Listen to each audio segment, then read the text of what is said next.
कोशिश अब की जाने लगी है। शहबाज शरीफ की ज़ेर सदारत बड़ी बैठक जारी है। इस इजलास में दाखिली और खारजी सलामती से मुतालिक अमूर पर तबादले ख्याल किया जाएगा। इसी बारे में मजीद हम बात करेंगे बोल न्यूज़ के नुमाइंदा फहद चौधरी से। जी फहद, आगाह कीजिएगा।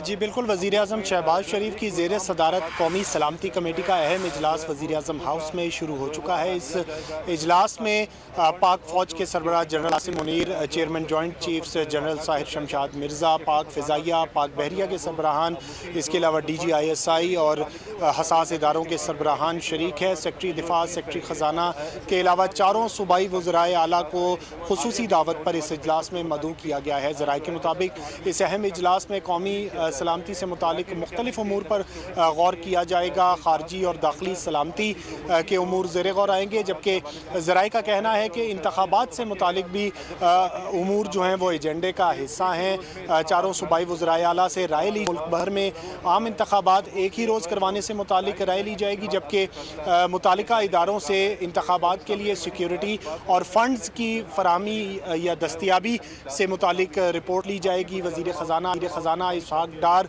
वज़ीर ख़ारजा बिलावल भुट्टो ज़रदारी भी अहम इजलास में शरीक हैं। वज़ीर दाखिला राना सनाउल्लाह भी शरीक हैं। और ज़राए के मुताबिक इस इजलास में मुल्की मुआशी सूरत हाल पर भी बातचीत की जाएगी, जबकि आम इंतखाबात के लिए जो दरकार फ़ंड्स हैं उनके हवाले से, उनकी दस्तियाबी के हवाले से जायज़ा लिया जाएगा। और इस अहम तरीन इजलास के बाद जो है हुकूमत की जानिब से इसका एलामिया जारी किया जाएगा। जी, इजलास का एलामिया जारी किया जाएगा मुलाकात के बाद। एक अहम इजलास होने जा रहे हैं अभी। बहुत शुक्रिया फहद, आगाह कर रहे थे आप। आगे बढ़ते हैं। अमरीकी सफ़ीर डोनाल्ड ब्लूम की वज़ीर आज़म हाउस आमद। वज़ीर आज़म शहबाज शरीफ से मुलाकात की।